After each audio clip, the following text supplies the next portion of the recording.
Hello प्यारे students, कैसे हो आप सब। आई होप आप सब बहुत ज़्यादा अच्छे होंगे।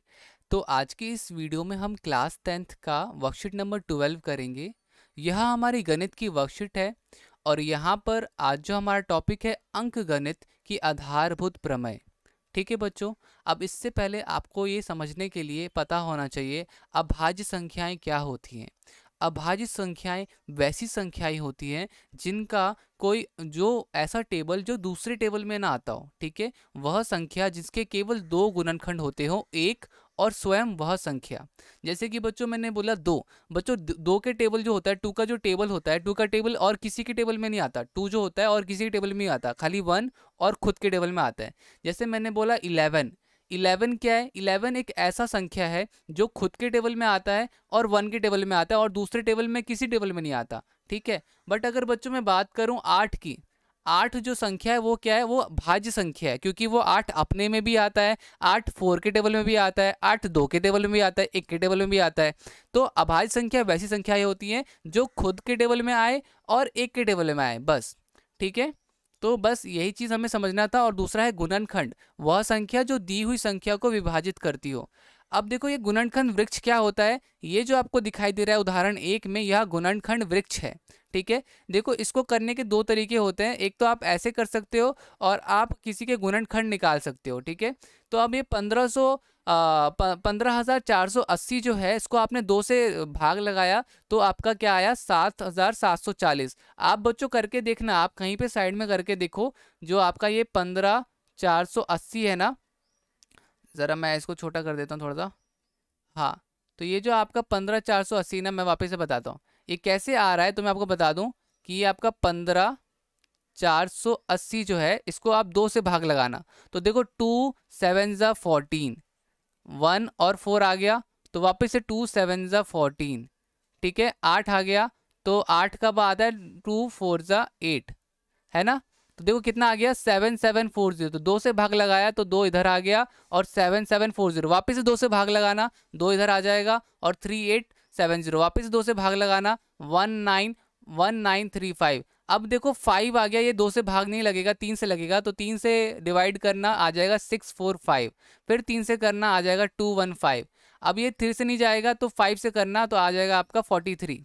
ठीक है, इस तरीके से हम क्या कहते हैं, गुणनखंड वृक्ष बना सकते हैं। ठीक है, अब देखो आपको मैं अब सीधा ले जाता हूँ सीधा हमारे जो स्वयं प्रयास कीजिए वाले प्रश्न पर। ठीक है, तो हमें करना है प्रश्न 1, लिखा हुआ है 32,760 का अभाज्य गुणनखंड के रूप में व्यक्त कीजिए। अब इसका आपको अभाज्य गुणनखंड निकालना है। ठीक है, अब अभाज्य गुणनखंड कैसे निकलता है तो वो मैं आपको बताता हूँ। तो देखिए बच्चों, ये रहा हमारा पहले प्रश्न का उत्तर, वर्कशीट नंबर 12 सॉल्यूशन 1। हमारा जो क्वेश्चन है वो मैं आपको यहाँ पे साइड में दिखाते जाता हूँ। ठीक है, ताकि आपको क्वेश्चन देखने में भी आसानी हो। तो साफ साफ बोला है क्वेश्चन में, आपको दिख रहा है कि बोला गया है कि 32,760 को अभाज्य गुणनखंड के रूप में व्यक्त कीजिए। तो देखो यहाँ पे मैंने सॉल्यूशन जो है, हल यहाँ पे दे रखा है 32,760। बच्चों करना क्या है आपको, पहले ना 32,760 को दो से भाग लगा लेना। दो से भाग लगाओगे, देखो 2 1 ज़ा 2, है ना। तो ये माइनस कर दोगे, 1 आएगा, दो नीचे आ जाएगा, 2 6 ज़ा 12, 12 आ जाएगा, ये वापस से कट गया, फिर नीचे में 7 आ जाएगा, तो 2 3 ज़ा 6। अब 1 बचा, नीचे में वापस से 6 ले लो। ठीक है, 2 8 ज़ा 16। ठीक है, अब यहाँ पे 0 ले लो वापस से। अब 0 का तो 0 आता है, देखो कितना आ गया, देखो आ गया ना 16,380। तो इसी तरीके से आप दो से वापस से भाग लगाओगे, तो मैं वापस से, ये रफ वर्क है। ठीक है, ये रफ वर्क मैं आपको बता रहा हूँ, ये आपको आपके बुक में एग्जाम में दिखाना भी नहीं है करके। ठीक है ना, ये रफ वर्क है। अब जरा मैं इसको मिटा देता हूँ, मिटा करके अब अगला करता हूँ। अब हमारे पास नया क्या आया? अब हमारे पास नया जो आया 1680 आया। तो 16,380 को आप वापस से 2 से डिवाइड करो, 2 8 ज़ा 16। ठीक है, 3 आया, ये कट गया, 2 1 ज़ा 2, 1 आ गया, अब 8 नीचे आ जाएगा, 2 9 ज़ा 18। ये 0 खत्म, फिर वापस से 0 आ जाएगा तो 0 का 0 लिख देना है। तो देखो 8190 हमारा इस तरीके से आ गया। तो बच्चों इसी तरीके से 2 से डिवाइड करते जाओ 3 से करते जाओ, 3 से करते जाओ, 5, फिर अगर 3 से नहीं जा रहा 5 से करो, 7 से करो, है ना, फिर 13 से। तो इस तरीके से आपका होगा, ठीक है। तो इसको, ये रफ वर्क है आपका, ये आपको साइड में या अपनी कॉपी के पीछे रफ वर्क दिखाना, ये आपके आंसर में नहीं करना इस तरीके से, ठीक है। तो इस तरीके से देखो हमारा ये आ गया। देखो 3 से जाने के बाद अब 3 से नहीं जा सकता तो 5 से देखो। हमेशा हमें छोटे नंबर से ट्राई करना है, छोटे नंबर से ट्राई करना है। पहले 2 से ट्राई कर लिया, जब तक 2 से डिवाइड हो रहा था तब तक हमने किया। अब लास्ट में 2 से डिवाइड नहीं हो रहा तो अब 3 से करोगे आप, ठीक है। तो 3 से करोगे, अगर 3 से डिवाइड नहीं हो रहा 5 से करोगे, 5 से नहीं हो रहा 7 से करोगे, 11 से करोगे, इस तरीके से 13 से करोगे। इस तरीके से हमें अभाज्य संख्याओं से करना है, ठीक है। तो यहाँ पे देखो 32,760 का क्या आया, 2 गुणा 2 गुणा 2, 3 गुणा 3, 5 गुणा 7 गुणा 13। तो देखो ये 3 बार है, 1 2 3, तो हमने 2 का क्यूब कर दिया, फिर ये 2 बार था तो 3 का स्क्वायर कर दिया, फिर 5 7 13, ठीक है। अब अगला देखते हैं, लिखा हुआ है कि अभाज्य गुणनखंड विधि से एचसीएफ और एलसीएम ज्ञात कीजिए, 15 और 12 का और 18 और 45 का। तो देखो 15 और 12 में देखो 15 का आप फैक्टर निकालोगे, 3 5 ज़ा 15, 5 1 ज़ा 5, ठीक है। फिर 2 का करोगे, 2 6 ज़ा 12, 2 3 ज़ा 6, 3 1 ज़ा 3। तो देखो इन दोनों में देखो 15 में हमारा क्या आया, तो 15 में हमारा 3 और 5 आया। 12 में क्या आया, 2 गुणा 2 गुणा 3 आया। तो इन दोनों में जो कॉमन, इन दोनों में जो बच्चों सेम था ना, वो हमने एचसीएफ ले लिया, ठीक है। एचसीएफ हमारा जो होता है दोनों में जो कॉमन होता है। और एलसीएम देखो इन दोनों में जो कॉमन था वो तो आप लिखोगे ही लिखोगे, और बाकी जो कॉमन नहीं है, 5 हो गया, 2 हो गया, 2 हो गया, उनको भी लिखोगे और मल्टीप्लाई करोगे तो आपका 60 आंसर आ जाएगा। दूसरा था हमारा 18 और 45। तो 18 का निकालो, 18 का हमारा 2 9 ज़ा 18, 3 3 ज़ा 9, 3 1 ज़ा 3। 45 का क्या हो जाएगा, 3 15 15 आ जाएगा, ठीक है। अगर बच्चों आपको नहीं आता ऐसे करना तो आप कर लो, यहाँ पे डिवाइड कर लो साइड में, 45 को देख लो 3 से, 3 1 ज़ा 3 आ गया, 1 और 5 नीचे आ जाएगा, तो 3 5 ज़ा 15। तो मुझे तो वैसे आता है तो मैं बिना डिवाइड किए ही कर देता हूँ, 3 15 ज़ा 45 हो जाएगा, फिर 3 5 ज़ा 15 हो जाएगा, फिर 5 1 ज़ा 5 हो जाएगा। तो हमारा 18 का क्या आ गया, 18 का आ गया 2 3 गुणा 3, 45 का आ गया 3 गुणा 3 5। तो दोनों में कॉमन क्या रहा था, दोनों में कॉमन आ रहा था 3 और 3, तो 3 और 3 हमारा एचसीएफ हो जाएगा।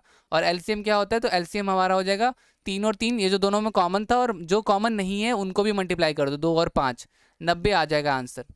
तो इस तरीके से हमारा ये वाला प्रश्न भी हल हो गया। अब देखो अगला जो प्रश्न है वो मैं आपको दिखाता हूँ। लिखा हुआ है, यदि एलसीएम 320 और 120 का 960 है तो एचसीएफ ज्ञात कीजिए। अगर बच्चों देखो हम मान लेते हैं पहला वाला संख्या जो है वो ए है और दूसरा वाला संख्या क्या है, बी है, ठीक है। हमने मान लिया पहला संख्या जो है पूर्णांक संख्या वो क्या है, वो ए है, और दूसरा क्या है, बी है, ठीक है। अब हमें इन दोनों का एलसीएम निकालना है, सॉरी इन दोनों का एलसीएम हमें दिया गया है, एलसीएम 960 दिया गया है, एचसीएफ निकालना है, ठीक है। तो देखो सूत्र क्या होता है, हमारा एक फॉर्मूला होता है कि एचसीएफ गुणा एलसीएम बराबर ए गुणा बी। ए गुणा बी क्या है, ए हमने क्या माना है, 320 को माना है, और बी हमने क्या माना है, 120 को माना है, ठीक है। तो ए गुणा बी। अब एचसीएफ कितना है, एचसीएफ हमें निकालना है, एलसीएम कितना है, 960 दे रखा है। तो बच्चों ये 960 क्या होगा, नीचे आ जाएगा। मैं आपको ये जो मैंने काटा है ना वो मैं आपको यहाँ पे मिटा दे के वापस से कट कर देता हूँ। मैं यहाँ पे ये चीज़ वापस से बता ही देता हूँ, ठीक है।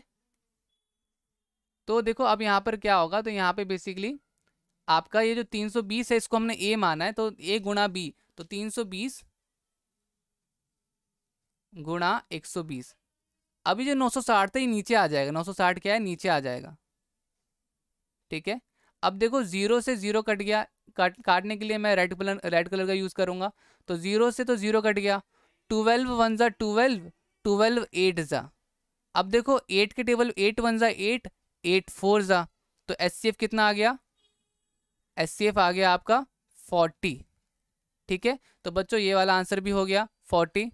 आई होप अगर आपको कोई भी परेशानी हो वीडियो पॉज करो, वापस से देख लो, आपको समझ में आ जाएगा, ठीक है। अब जरा फटाफट से मैं आता हूँ क्वेश्चन नंबर 4 में। क्वेश्चन नंबर 4 क्या दे रखा है जरा वो देखते हैं।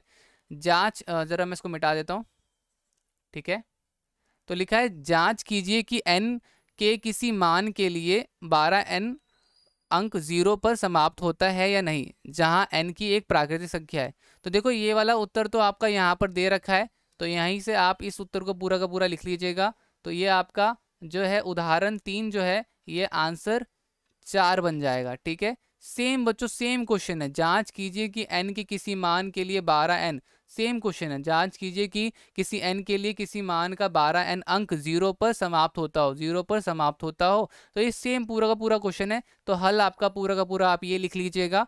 ठीक है, वैसे मैं बता दूं कि यहाँ पे देखो कोई संख्या 0 पर समाप्त होगी यदि उसके गुणनखंड में क्या हो, 2 तथा 5 हो। बच्चों देखो 2 के टेबल में ही 0 आता है या तो 5 के टेबल में, तो यहाँ पे वही चीज बोली गई है।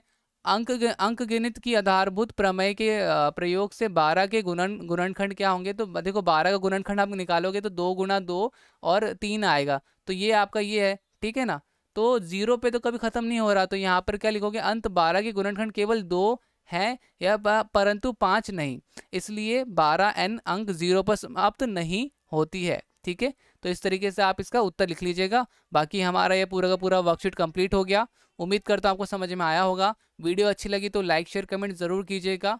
अब मिलते हैं अगली वीडियो में, आज के लिए इतना ही, तब तक के लिए bye bye and take care.